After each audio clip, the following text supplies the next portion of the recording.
this is TJ Dubois at Wycombe Wanderers, and you're listening to the Wycombe Wanderers Show.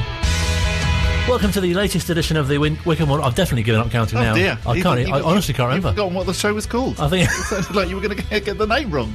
I think it might be 9. I'm not sure. It's not good when you're on a Wycombe station and you can't remember the name Wycombe. Wycombe Wanderers Show. That's what it is. Thank you very much. We're reviewing 2 games. They are the home defeat to MK Dons. Away defeat. Oh, apologies. Yes, there are 2 away. It's not going on. Should we start again? Yes, away defeat to MK Dons, and also the trip to Shrewsbury. Yes. Will we just say it different ways each? Yeah, I think we will. To cover both. Every time we'll say it slightly differently. It's like 2 different languages. I think we'll reflect more on the Shrewsbury than we will on the lot up the road. Yes. Yeah. Good mention. As well as that, lots of Gareth Ainsworth coming up tonight. Yes. So Gareth, post MK, post Shrewsbury. And post his cycle. Yes, indeed, because he did cycle to work this morning. Which I know was a filthy morning. I was going to say, yeah. I'm quite impressed that he did that. Very impressed. And he slightly caught me off guard when he said it, so I didn't actually follow it up. Ah. I know, I should have done. It's as if he cycles every day. Yeah, well, perhaps he does. Maybe he does. Yeah. Also, we'll be catching up with Ron Lavers, who you might know as the former groundsman / kit man from the Loakes Park and Adams Park eras as well. So if you've got a lawn at home that you've always wanted to turn into your very own Adams Park, we'll get you some top tips a little later on as well. It's all He's not the tennis player, is he? Because I thought that first of all. No, that's Rod Laver. Yes. He's the plural. You initially said it, you see. It was like, oh, okay, yeah. Well, the bloke who's from the arena. And it's like, oh, no, not him. Can you imagine if we spoke to him? That'd be quite interesting. Hasn't even heard of Wycombe Wanderers. Yeah, maybe that could be a feature. We'll speak to people who know nothing about Wycombe Wanderers. But have the same name as people with connection to the club. Yeah, okay, that will do. This week we're speaking to Gareth Ainsworth. No, not that one. That would be interesting. Yeah, gas engineer Gareth Ainsworth joins us live from Durham. Where he goes out every day in his little van. Yeah, we should definitely do that. How does he find it sharing a name with the Wycombe Wanderers manager? If you can help us set up any of those interviews, then do get in touch. Perhaps he twws@wycombsound.org.uk. We're making it up tonight as we go along. So yes, that is what's coming up, and JJ as well. Yeah, lots. Yeah. But first, so yes, let's reflect on the back up to Stadium MK. Another Bucks derby. Well, another derby, but a Bucks derby, nevertheless. And we sort of touched on last week that they're quite in form. Yes, and clearly continue to be so as well. You look at if you watch the highlights reel, as I've just done, just to remind me what happened. The first half it was all us. Everything about it was us. Until the penalty incident. Yes, there's a dismissal to cover. Yeah, and I mean, for a start, I thought these days anyway, and I know that the referee then thought he was denying goal-scoring opportunity, so that's why it was a penalty and a red card, but it's still, I thought we'd cut out the sort of double jeopardy rule where you could have a red card and a penalty, and you look back on it, and it didn't look like a red card to me. Penalty and yellow card maybe. Not penalty and red. And also only 1-0 as well. It sounds like quite a close contest. Yeah, absolutely. Ryan Tafazoli put the ball in the net as well, only to be judged offside. But he then repeated the feat that was not offside, of course, in Tuesday night's game. So that was good. But yeah, just one of those frustrating ones. Was very impressed to hear Gareth being very, very upbeat after it. I don't think it's a red card. I'll give him a penalty all day because it's a foul in the box, but it's a genuine attempt for the ball. And when I asked the referee, he said it's a push. I can't see a push. It's a genuine attempt for the ball for me. Andy Stewart's genuinely gone for the ball, and that is a yellow. And I can't understand how he's given a red card. I can understand it's a silly push or you drag someone down. He's gone. He's made a genuine attempt to get that ball. How can he get sent off? I'm not complaining. It was a penalty. Yeah, well done.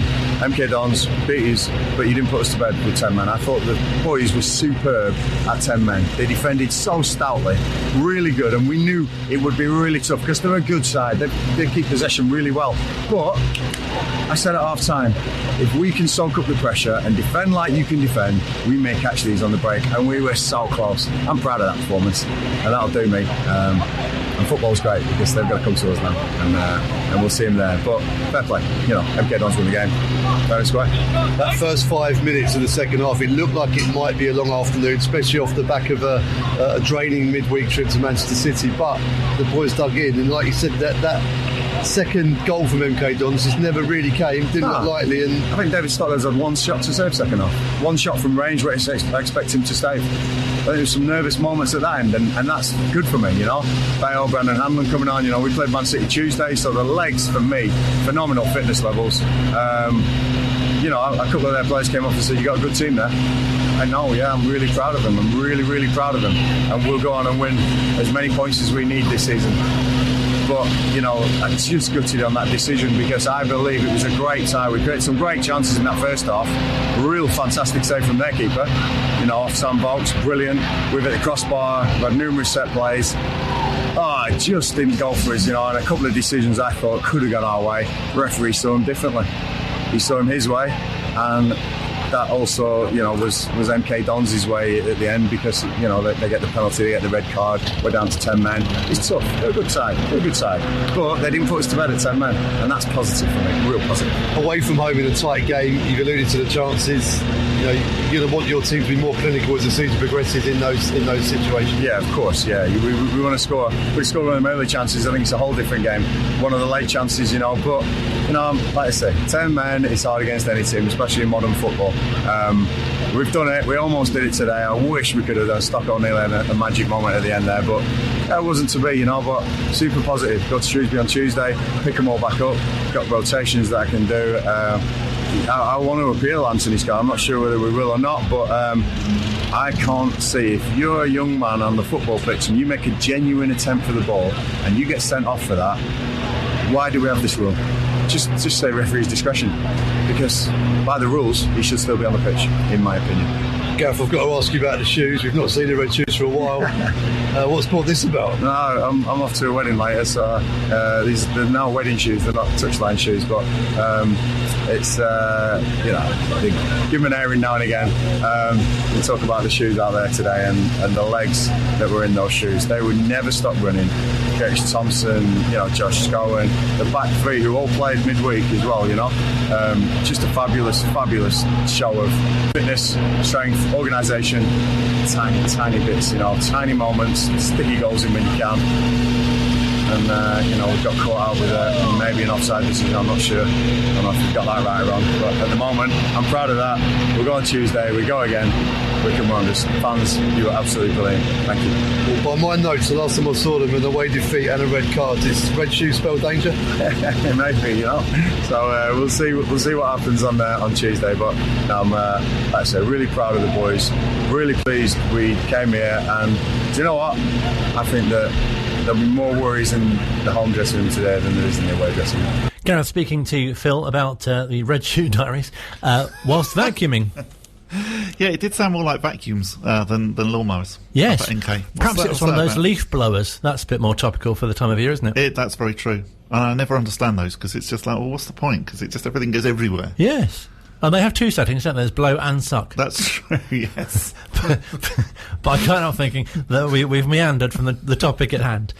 We're getting further and further away from the football. Let's move away from Milton Keynes, literally. Good, yes, okay. Even though we are back there on Tuesday night. Oh, yes. In the Papa John's Leyland Daff.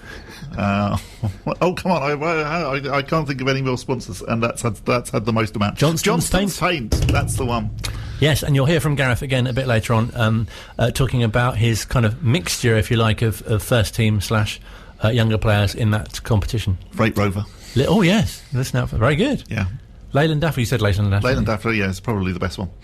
But yes, so yeah, we've got to go back up there. But anyway, on Tuesday night, we were at Shrewsbury. You went there as well, didn't you? And I did go along there, yes, even though I wasn't quite sure, as I'm sure everybody who probably went in the car rather than on one of the coaches, possibly even the coach drivers as well, you know, did wonder, because it's one of those annoying places. So it's above Birmingham, which you sort of think, well, you could probably just about get there on a tank of petrol, but it's going to be a bit iffy, you know. By the time you're coming back past the Oxford services on the M40, you're going to be beginning to think, actually, do I really need to get some? And obviously when there's a fuel crisis on as well, it's slightly uncomfortable to then think, well, I might actually be marooned in Shrewsbury or somewhere on the M40 for a night. But very helpfully, actually, there was a pub where I parked. There was a petrol station right opposite that was actually selling petrol. How handy. I know, it was very good. It was Have you been to Shrewsbury's ground before? No, I've been to the old one. So I've been to the gay meadow, but I have not been to the new meadow, or the Montgomery Waters meadow, as it is now called. It was all right. It was, as new grounds go. It was perfectly functional as a football ground. And did you see a good game? First half was not particularly very much to write home about. And yeah, definitely if you look on social media, there's not much coverage of the first half because it wasn't very good. But second half, everyone's too busy writing home. It's saying, I managed to get here, but I'm still not quite sure about the petrol situation. Second half was much better. Joe Jacobson scoring a super goal. The thing that I really liked about JJ's goal, and lots of people have talked about the strike, is the way that he brings the ball down on the edge of the penalty area before the strike, which is sort of I think the tribute I would pay is it's Bayo-esque, the way that he brings the ball very carefully down and then fires the shot. It's absolutely brilliant. And then Tafazoli with another headed goal. Yes, and a lot made obviously that JJ's goal, dead ball specialist, was from open play. I know, yeah, absolutely, and very finely struck it was too. And I think, once again, we definitely deserved the win. It's just a shame that we now have this habit of when we're 2-0 up, of allowing the opposition to score and making the final sort of 10-15 minutes of the game slightly nervy. It wasn't particularly nervy against Shrewsbury. I didn't ever feel that they were actually going to score, but even so, you're still then sitting there slightly thinking, well, it would be a real shame if we threw away the 2 points here. Because it did feel like, didn't it, this was a 2-0 win rather than a 2-1, I guess. Completely, yeah. And I think the others have as well. I think, the Charlton game, that was definitely, should have been a 2-0 win. This certainly was a 2-0 win. The one against Accrington on the opening day, again, should have been a 2-0 win. So yeah, if we can cut out those late goals, that would be good for the blood pressure. Thank you very much, Gareth. Let's get his thoughts after the game. An amazing second half display, and what a win away from home. Yeah, do you know, myself and Dobbo demanded a little bit more quality at half time. I thought that first half we went toe to toe with Shrewsbury, who are a good side, by the way. Steve Cottrell, good manager. We've got obviously Aaron Pierre, one of our ex-players, who's a big player for him, and they've recruited well. Physical, get the ball forward like we do, and they're going to cause teams problems. They're definitely going to take points off teams here. Like I say, a big fan of Steve Cottrell and the way he coaches and the way he gets his teams playing. So at half time it was very even, and it was that moment of quality that was going to break the deadlock. We had a good passage of play. We started getting our foot on the ball a little bit more, and then the pass into Sulikake in the box, which Dobbo's been working on in training, and I mentioned if they can get in the box on the ball, it's dangerous. It's a dangerous position. Sully's twisted up his defender, put a great ball in. Jack Grimmer's had a header, and it drops to JJ on the edge of the box, who slams it home. And it was a brilliant goal for JJ, who's he took a nasty whack in the first half, but he was a solid performer today, and great captain's performance from him. And then another bit of quality, Sulikake again with a fantastic set piece. What a ball that was in, and Ryan Tafazoli just had to glance it in on his birthday, and again, nothing more than the boys deserved, but Shrewsbury had their moment. Teams are going to have their moment, and that it's going to happen. Look at the weather. The weather's changed. The winter's come. It's a tough place, and squads are going to be stretched. The depth of squads are going to be stretched, and they definitely gave us some real hairy moments at the end there, and Aaron Pierre himself going through on his left foot, thought he might have scored, but really proud of the boys, the way they saw the game out. They've scored a good corner against us, but we had a passage of play about 83 minutes where I thought it took the sting out of the game. It really did. Josh and Gareth McCleary coming on and playing this just these quality passes that these players who've played at high levels, they've got this. Bringing Bayo and then to see the game out, and obviously David Wheeler to add some physicality. I thought we saw the game out really well. I've just gone in there and said, look, a win is a win away from home at Shrewsbury on a Tuesday night after you've done 5 consecutive games. One was Man City away, 10 men on Saturday.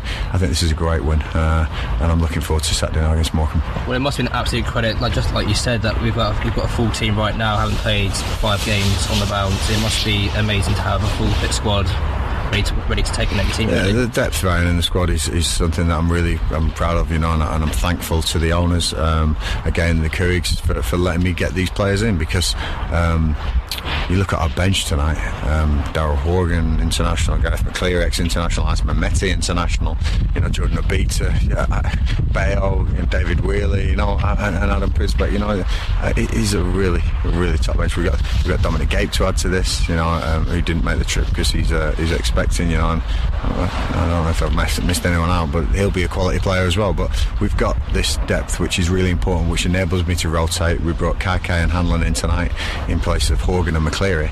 But, big decisions to make because them two have been on fire, and back at home, there could be more rotations. Sam Vokes again ran his socks off. Just really, really proud and thankful that I've been allowed to do what I've wanted to do in the transfer market, get this strength in and be able to rotate the squad without weakening it at all. There's nothing that brings this down. We're all at this good level, and it's brilliant to have these players to pick from. Gareth speaking to Ryan after the Shrewsbury game, and that's something that really stands out, isn't it? The size of the squad, or depth of the squad. It's suddenly quite impressive, isn't it? Which I don't think we've ever said before, really. But you think, that you're looking on our bench and thinking, well, actually, there's players there that will. I wouldn't say improve the situation, because that then sounds like I'm criticising the first 11 that's chosen. But there's so many options on the bench. You're not looking at our bench thinking, we'll have those players if somebody gets injured. And just the way that Gareth actually uses them. The fact that Bayo came on for the last 5 minutes against the Shrews, definitely. See, they're not known as the Shrews, aren't they? No, that's true. No, or Salop. There's a lot of Salop signs there. Oh, right. I know. Again, is that something backwards? No, that's just what they're called. And also a lot about the badge as well. Oh, okay. Because they had controversy about the badge, because they redid the badge, didn't they? With, I think, one lion on it, and they wanted the 3 lions. Not the 3 lions, but their 3 lions. Different ones. if you get my drift. But yeah, Gareth McCleary being able to come on as a substitute, and, goodness me, Gareth McCleary, he's just... incredible. We've mentioned his speed before, haven't we? Well, indeed. And again, looking back at the highlights of the MK Dons game, everything good that involves Gareth McCleary. He is just absolutely incredible. And we're very, very lucky, I think, to have a player like that at Wycombe Wanderers. As mentioned, Joe Jacobson was also on target, not from a dead ball situation. Let's hear from him. Tough game, really tough game, and we probably didn't hit the heights we've hit in other games this season.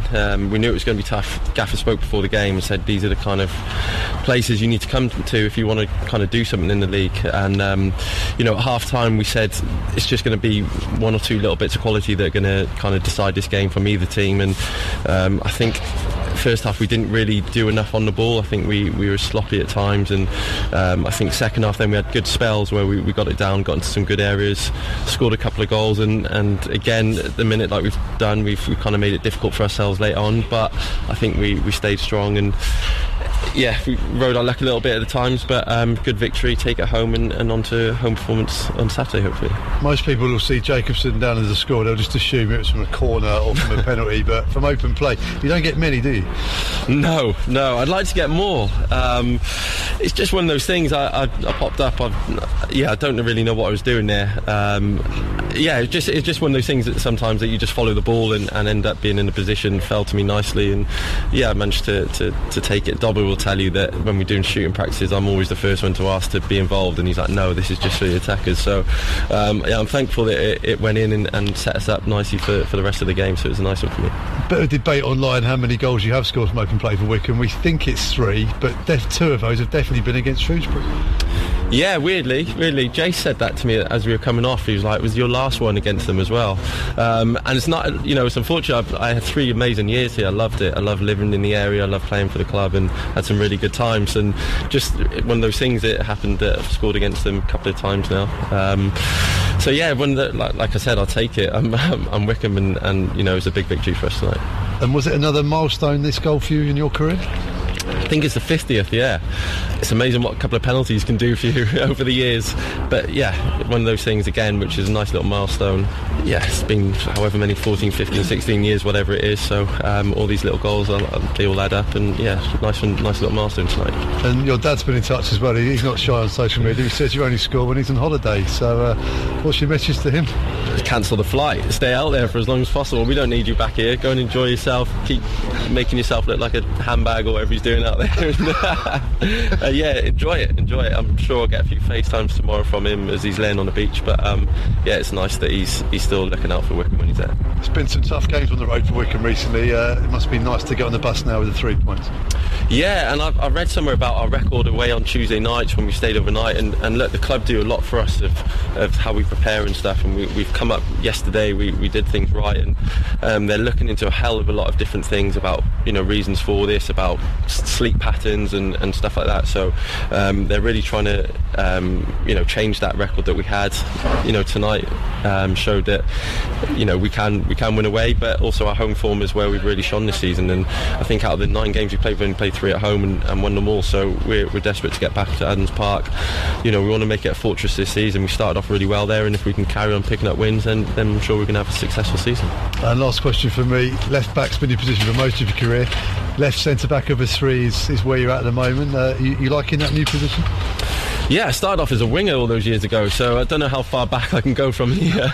But no, I really enjoy it. I think it suits me down to the ground a little bit. I know the gaffer kind of likes full-back kind of players in those wide ones, or if it's a little bit lopsided and things like that, so it suits me down to the ground. And yeah, I've really enjoyed it since we went there March, April time last year. Yeah, I think I've played some of my best stuff in the last few years there, so yeah, as long as I'm in the team, I'm happy playing anywhere, but I do really like it there. Yeah, been a while since you scored from a corner as well. When's that coming? Well, last season I wasn't allowed to by the officials, so this season I don't know. The way Sully puts them in, you can take them all from now on and put them on a plate for Taff. But yeah, like I said, I try sometimes. The boys have a go at me for shooting a bit too much from corners, but if Dobbo, who sorts of set piece out, allows me to do it, I'm right there. Wycombe Wanderers captain Joe Jacobson speaking to Phil. Look out for more goals from all sorts of places from him. I think he's also got the right idea about being vaguely critical of the officials, that actually you wait until the following season and then you slightly criticise it, and hopefully you don't then get in trouble with the good timing. Well done, JJ. We need to revisit a bit because chronologically we've missed an event of the week. We have, yes, which of course was the rescinding of the red card for Anthony Stewart, which was in some ways great, but in other ways really annoying, wasn't it? Because you just think, we played the whole of the second half. And what can you do? There's obviously nothing you can do. There's no right or wrong way of sorting these things out, really. You speak to some of our friends in the Premier League about, say, VAR, and they'd say, no, don't do it, whatever you do. But yeah, just very, very annoying. Still to come on the Wycombe Wanderers Show, we'll be hearing more from Gareth Ainsworth, looking ahead to the game against Morecambe on Saturday, and we'll catch up with a former groundsman. Online, on Radio Player, and on 106.6 FM. This is Wycombe Sound. Bing bong. Calling the people of High Wycombe. It's David Stockdale, number 13, here from Wycombe Wanderers. Not sure what to do this Saturday? Get yourself down to Adams Park. We continue our League One campaign. Bring your chanting A game, help us get all 3 points. Tickets are now available at tickets.wwfc.com. See you there. Hi, this is Jason McCarthy at Wycombe Wanderers, and you're listening to Wycombe Sound. Still to come on this week's edition of the Wycombe Wanderers Show, we will look ahead to the game against Morecambe, which Wycombe Sound will be at. We will, yes. Outside, come and say hello beforehand. Yes, beforehand is the time to do it. Yeah, absolutely, yes. Don't come and say hello afterwards, because we won't be there. And also, looking ahead to the game, this is the time to do it as well, isn't it? You can't do that afterwards. No, you can't. That's very true. But first, if you're a regular listener to the show, you'll know that each week we feature a fantastic interview as arranged, I think that's the word, by the Wycombe Wanderers Ex-Players Association. Big thanks to Alan Hutchison and also JDT for sorting that out. This week, though, something a little different for you. Ooh. I know. Good sound effect of something a little different there. Rather than an ex-player, we've spoken to an ex-groundsman who looked after the playing surface at both Loakes Park and Adams Park. He's called Ron Lavers, and here's how he got the role. I first started watching Wycombe in the mid-60s and became an ardent fan very, very quickly, and sort of watched them through the 70s, the Middlesbrough game and, so many great matches in the Isthmian League. And then I became more involved on the side as a steward at the Blues Club, which was the old social club at Loakes Park. I was there sort of from about 79 through to 82-ish, something like that. And then I was approached by the then secretary, the great John Goldsworthy, to see if I was interested in becoming a groundsman. I was currently working at Wycombe District Council, where I'd been for 6 years working on the Parks Department. And I had an apprenticeship there for sort of 6 years, and they sent me to college. And sort of got all my experience from there, really. So I guess obviously being a fan of the club, you were aware of Loakes Park, of course, and the famous slope. Did you find that a bit daunting? Is this something to have to kind of look after? Yeah. 11 feet from corner to corner. It's amazing. That must have provided you with a number of challenges. Well, to be honest, not really. When you're sort of working on the pitch, you weren't really that aware of it. But obviously when teams turned up and anybody who hadn't played there for the first time sort of came out of the tunnel and looked at it and think, oh my God, you know. Yeah, I remember I was listening to Anton's interview last week, actually, Anton Vixhouse, and he was saying that a lot of teams used to play on the top of the slope on the main stand side, trying to gain an advantage, but it didn't seem to work that way. No, of course, because Anton must have been there, obviously, around the time that you were. It must have been so nice as well to be able to build relationships with players and, of course, the managers as well. Absolutely, yeah. Met many great players and managers too. Yeah, I was just looking up, actually, in my time there. There were 6 managers from the time I started as groundsman to when I finished. And I guess what many supporters don't really appreciate is I'm sure that the managers will probably want the pitch to be done in a particular way. Yeah, some more than others, really. Mike Keane, who was manager when I first started, he didn't really get that involved with the pitch, to be honest. He just sort of, turned up on the day and said, oh, that looks great, sort of thing, and left it at that. The people who came after that, Paul Benson, Alan Gain, Peter Sotheby, were pretty much the same. Jim Kelman took quite a big interest in the pitch, as did Martin O'Neill, who I finished with. I mean, I imagine quite a lot of work goes into sort of creating, if you like, the kind of the playing surface to a standard that at least that you would want it at as well. Yeah. I always used to feel, especially at Loakes Park, where I was just the only one there, really. I used to sort of look after the pitch and the dressing rooms and clean the ground after games, sweeping up and things like that. So the time on the actual pitch was a bit limited. So that created a challenge in itself. And obviously you were at the club at some special times with various cup wins and going to Wembley as well. Oh, yes. Yeah. 1991 sticks in the memory, obviously, with the first FA Trophy win.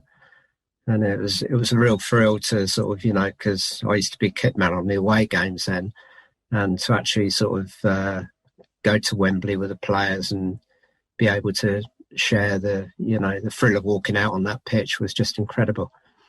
So what was the move to Adams Park like? Because again, that must have been something quite exciting to oversee that transition, if you like. Yeah, it was very, very exciting.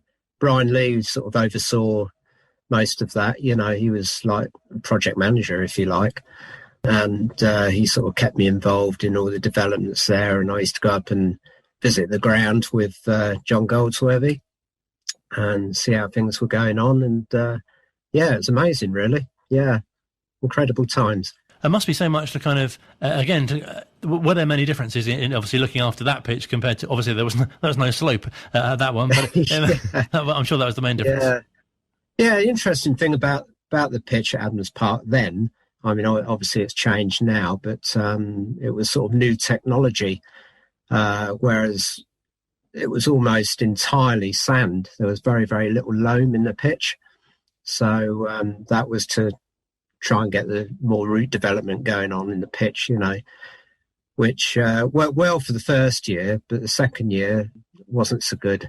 So, we had more problems with the pitch. And obviously after that, they had the pitch relayed. And then years after that, Wasps came along and they had another new pitch, and which was made with a netting underneath so that the scrums didn't sort of pull the grass out too badly.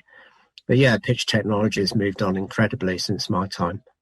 And it's got undersoil heating, of course, which is something that you didn't benefit from Loakes Park. Indeed.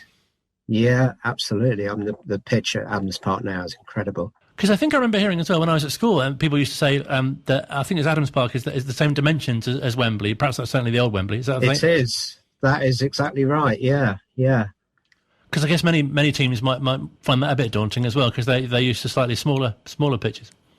Yeah, indeed. But in later years, I think when Gareth first took over, when was that? About 2015, 2016, something. Yeah, like 9 that, years ago, wasn't it?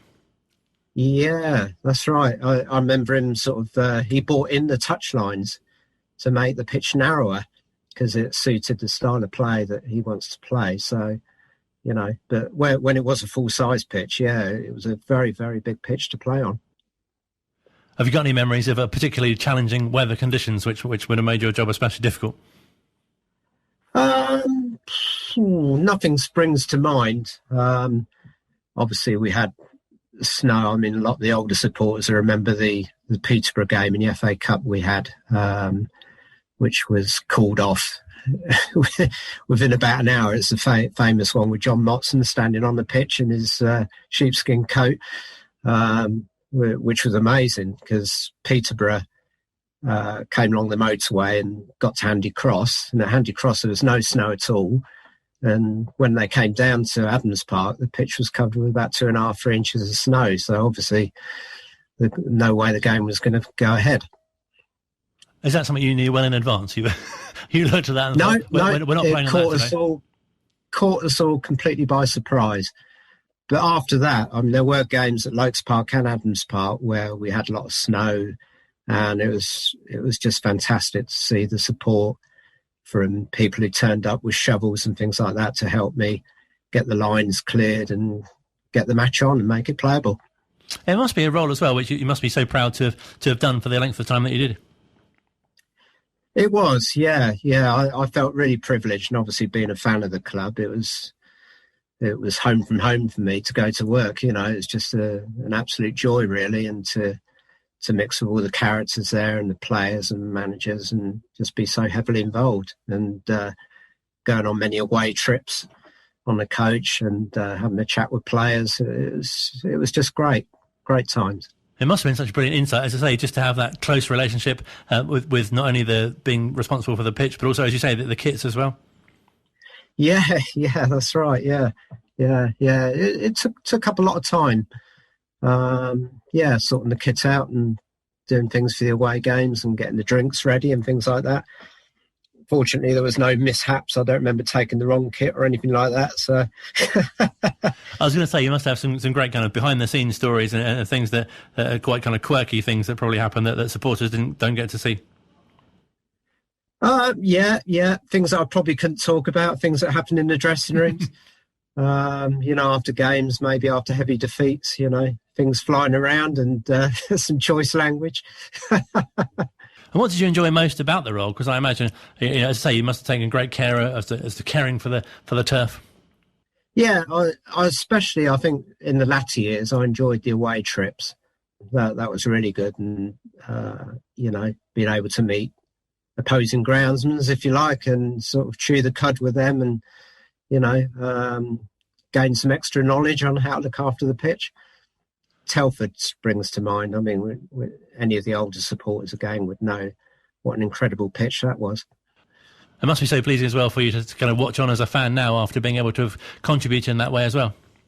Oh, it's incredible. Yeah, I mean, what Gareth's done is just amazing. He's a fabulous character as well. So, it's no surprise to me how well he gets on with the players and gets the results that he does.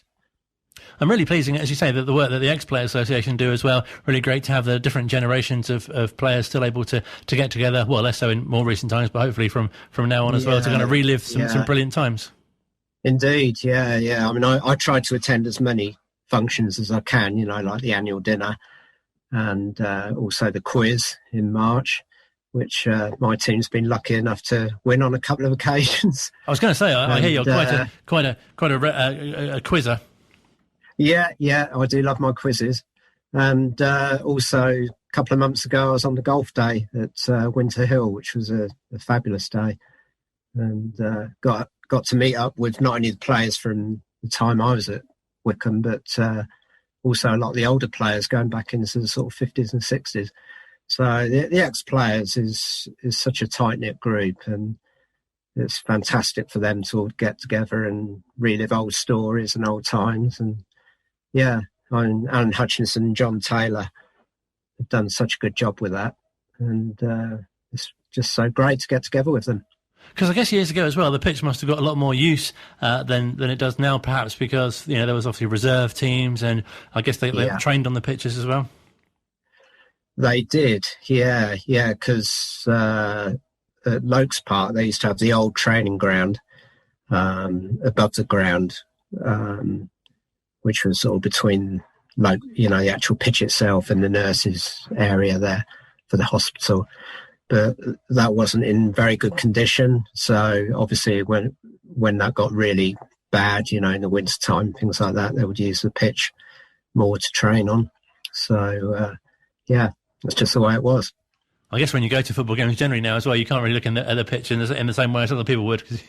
Cause you're probably looking for other things. Well, I certainly look at the pitches, but as I said before, pitch technology now is just out of this world, where when you look at pitches at the end of the season, there's barely a blade of grass missing. Whereas I've got some old videos and DVDs of Match of the Days back in the 60s and 70s, and there's absolute quagmires, and you wonder how the players stood up on it, let alone play football.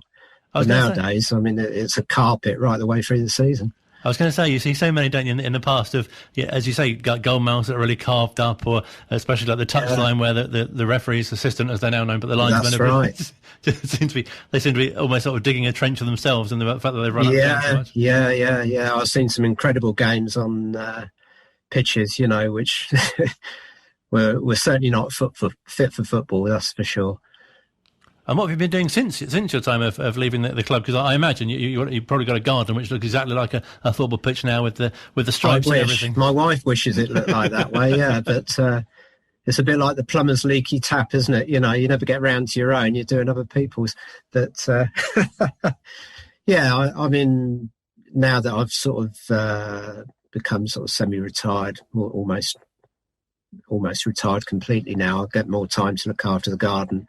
And I have an allotment, and also play quite a bit of golf, badly, but I'm learning.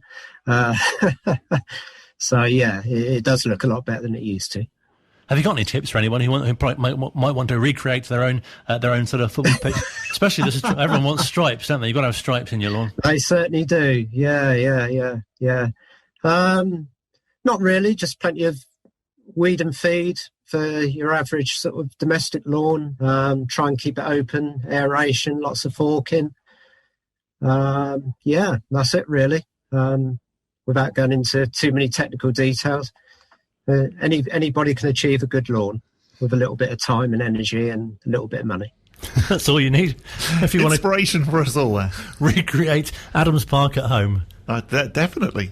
Brilliant to chat to Rod Lavers, and obviously to hear his memories and thoughts as well, and some quite technical. Yeah, indeed. It was impressive, and I very much like the sort of image of him watching old episodes of Match of the Day and watching it partly to look at the pitch. And I know what he means as well, because you do see old football really coverage, dug up.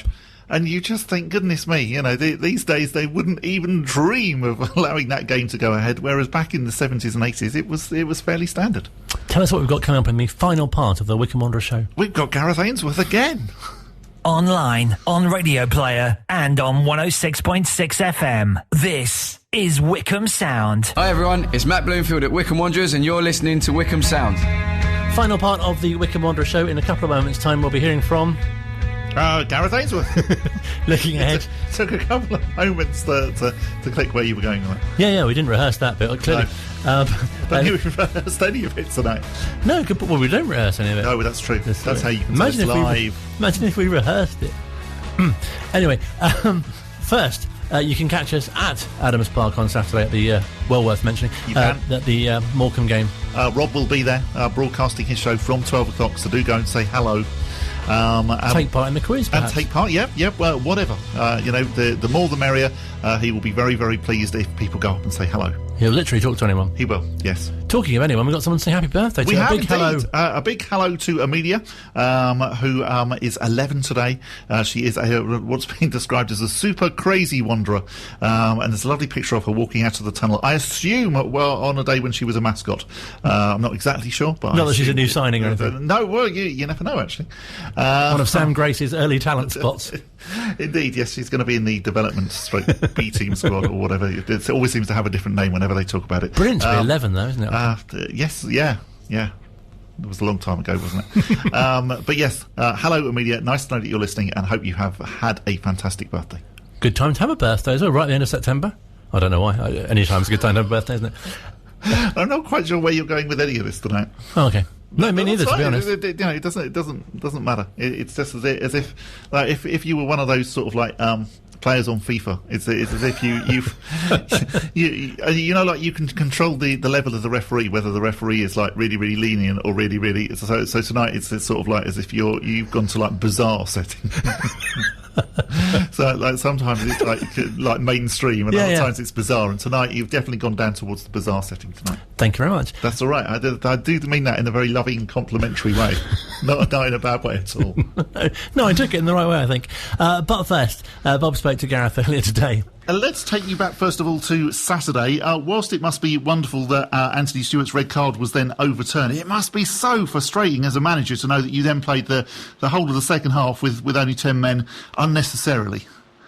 Yeah, of course, you know, and these things do happen, but they seem to be happening more and more now in football. I think both us and Middlesbrough both received red cards that were rescinded. You know, I think that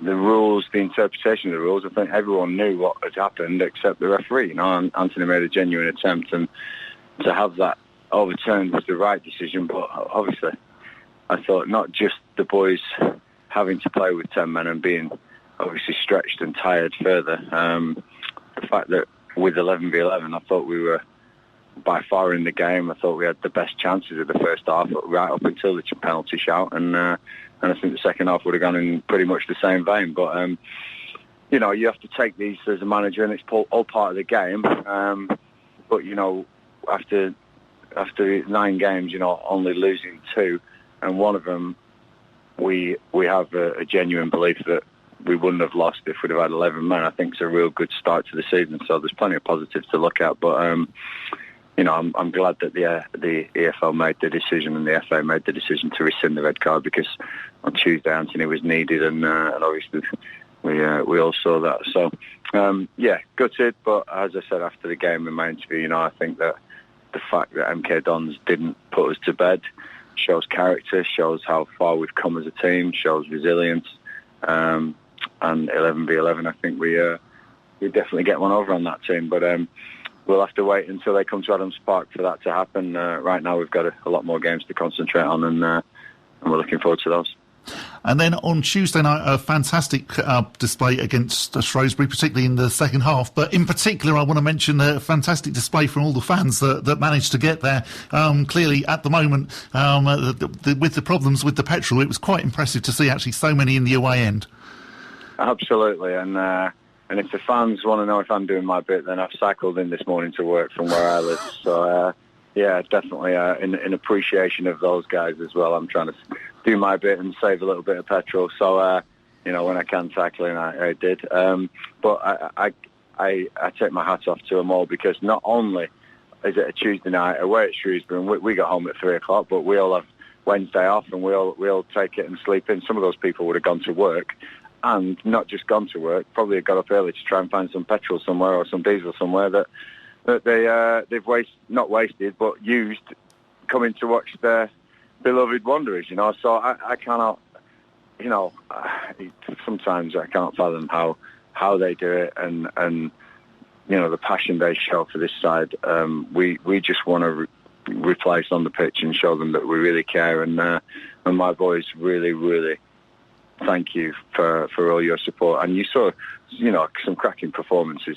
The game itself was a typical Wycombe Wanderers game of old, I'd say. You know, it was a real clash of teams both trying to get the ball forward quickly, and the bit of magic that opened it up with Sully Kai and some clever play around the box. A fantastic free kick in by Sully and Taft's header, and the first goal, a brilliant strike from our captain JJ. So they definitely had their moments. I'm glad the goals were at their end as well, because they saw them and they cheered and they celebrated with the boys. And as I say, just phenomenal support. Thank you so much, and they deserve a medal, those guys who were there and girls who were there on Tuesday night. The whole thing was it made it a lot better actually driving home when the M54 I think was then closed, and then the M6 as well was closed for a little bit. It definitely helped the fact that the goals were down our end and that we came away with smiles on our faces. Well, 3 points. I'm sure the odd motorway being closed is worth 3 points. Definitely. But, it's just. Like I said, we're living in very testing times at the moment. Hopefully there's some light at the end of the tunnel, and if we can put smiles on faces and keep people's spirits up, then that is my job. Both players, fans, staff, everyone around me. I will never stop energising these lot, and believe me, you all motivate me. So thank you very much. And then to Saturday, are we looking forward to another possibly old-fashioned sort of clash against Morecambe? Well, it's definitely a team that we've struggled against over the years. I'm not going to hide from that. People are going to say our record's not great, and I agree totally. Our record is not great against Morecambe. They always were our bogey team with Jim Bentley in charge, a good friend of mine. And every time we got close to achieving something, Morecambe would put a spanner in the works, and that's happened throughout. So we have got to make sure that we're on this one, because they've turned over some teams this season. Do not, please, for 1 minute, underestimate Morecambe.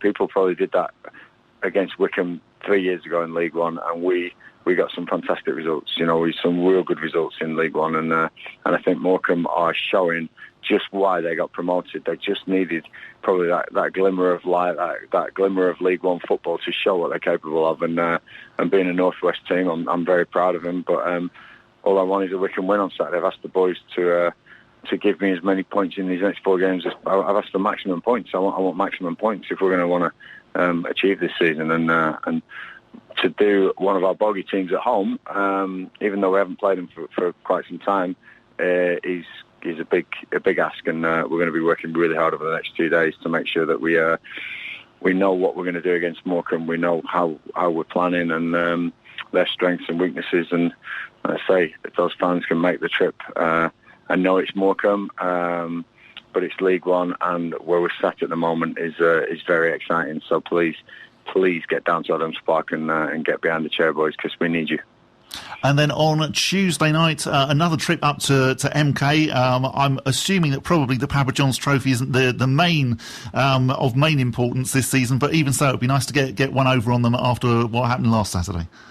Yeah, it's not about getting one over, honestly. It's about putting in a good performance and seeing probably some of the younger boys having a look and seeing how they're faring in the team. We're going to have to call on some of these younger players at some time. The likes of Chris Farino, Jack Wakely, Connor Parsons, Ollie Pendleby's already made his mark, and it's Mamete, classed still as this young talent that we've got. So really looking forward to seeing the boys out in action at MK Dons, and it will be splattered with first team, the ones who played in the first team lately as well, because we just don't have the squad size.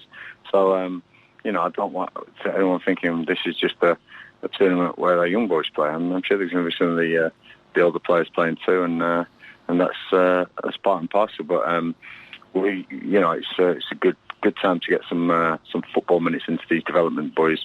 Sam Grace has done a fantastic job with these boys, and I'm looking forward to seeing some of them progress into our first team in the future. Any news yet on the international break and whether or not we're going to be playing that weekend? No news yet. No, we're assessing international call-ups for the boys. I think we keep it in-house. We've got 5 potentials, probably 6 potentials who could be called up, and again we'll then assess, position-wise, whether they're in or out of the team. It's not just a decision that we take lightly, but we'll be having a look at seeing where we lie with that, and we'll make sure we get the news out as soon as we can. And fantastic, actually, that you've got that decision to make. I mean, when you say it's 6 potentials, that's so impressive for Wycombe Wanderers. Yeah, you go from Andre to TJ, the 2 younger boys, then Anis, Darryl, Sully Kai, Adam Prisbeck. They're all potential call-ups for their countries, and to play for your country. I never did. There was rumours when I was in the Premier League, and even rumours were just. I mean, it's the proudest moment of your careers, without a doubt, when you line up and you hear that national anthem and you go out to represent your nation. So proud of these boys, and I'm really hoping that we get many more to come. But 6 potentials is very good for Wycombe Wanderers, and it's probably days that we could only dream of years ago, but it's happening, it's real, and we're loving it. It's a really good point, actually, because not that long ago you wouldn't have imagined that Wycombe would have a fistful of internationals. 6 is a lot, isn't it? Absolutely. And just picking up on what you said, can you imagine Gareth Ainsworth playing for England and just how bursting with pride he would have been? Absolutely, especially the national anthem. Oh, completely. Yeah. He would have been singing that out for all he was worth, wouldn't he? So you've been having a look at the Morecambe record? Yeah, actually. That sounds like a newspaper, doesn't it? It's not that bad. In the games that we've played, and I'm surprised that we've played this many, because to me, Morecambe still seem like they're relatively new in the Football League, although I know that people probably actually say that about us. The games between Morecambe and Wycombe, Morecambe have won 4, we've drawn 5, and we've won 9. Ooh. But I think Gareth feels that More they're recent. a bit of a... because of the recent record. So the last game we played was at Adams Park, February 2018, when we lost 4-2. Before that, in November 2017, we lost 2-1 there. Game before that was the 1-1 draw when Wycombe could still make the playoffs, but they needed to beat Morecambe and then win the following weekend. We went up to Morecambe, and I believe it was our old friend Kevin Ellison scoring right at the end, I think, for Morecambe to deny us the win that we needed. I may have got that slightly muddled, but I definitely remember a weekend in Morecambe where we needed to win to get in the playoffs, and we didn't. Because you've seen Morecambe play, of course. I have, yes. Yeah, I've been up to Morecambe. I've been up to Morecambe a couple of times, I think. It's one of those journeys. It's a long way. I was going to say, long way to Morecambe. If you lose, it does seem to take a few days to get home. And definitely it's not one that you want to be coming back down and discovering that the M6 has been closed and then there's diversions, which is what happened on Tuesday night. Especially with fuel issues as well. Well, that's again what I was slightly thinking. I was glad that the place in Shrewsbury, they seem to have got petrol in Shrewsbury. But you did have an issue with a door handle. I did, yeah, because I did actually. So I stayed the night in a hotel near Birmingham. What happened with the door handle? I'm not quite sure, but you know how you're meant to then lock the hotel door before you go to bed? Yes. So I did this, but then I forgot in the morning as I was going down for breakfast. I see what's happened here. And so use a bit more force. I wouldn't say I did use a lot of force, but I did open the door, and to my surprise, as I opened the door, the entire handle sort of like came off, and the lock flew towards me. And I thought, well, that's not very sturdy, is it? So I wasn't quite sure whether to go down and sort of say, this isn't very good, is it? Like, if someone of you tried to break through my door, they would have got in. But no, I just went down slightly sheepishly saying, sorry, I've broken your door. And they didn't seem to mind. All right. Oh, good news. Probably happens all the time. I was going you can take that to any away trip with you. And whatever. You know. I've trashed your hotel room. Well, not strictly speaking, I've just broken a handle. You know, it's a bit like one of the cold-blooded hearts. If you're not used to a soft closed toilet seat and you suddenly drop it, that's something I didn't think I'd be mentioning on the show. Okay. No. I'm not sure I've had that experience. One that goes down very slowly like that. Okay. And what? And you try and force it? No, the opposite. If there isn't one and you just let it go, then it will just bang. I see what you mean, and then it bangs. Yeah, okay. Oh no, I never tried to force a soft closed toilet seat. Have you got a soft closed toilet seat at home then? Yeah, too. Have you? Yeah, upstairs and downstairs. Look at me showing off now. Goodness me. I know. You live in a posh house, don't you? Does everyone not got one? No. This honestly, this is where I didn't see the end of the show going this way. I didn't really know that they existed. Really? Can you get one from the Wycombe Wanderers shop? I think that must be well arranged. We should next time we speak to Missy. Soft closed Wycombe Wanderers toilet seats. I shall go home and inquire as to why we haven't got one at home. Please do. Report back next week. Okay. Can you order them from Amazon? Oh, most definitely. Yes, okay.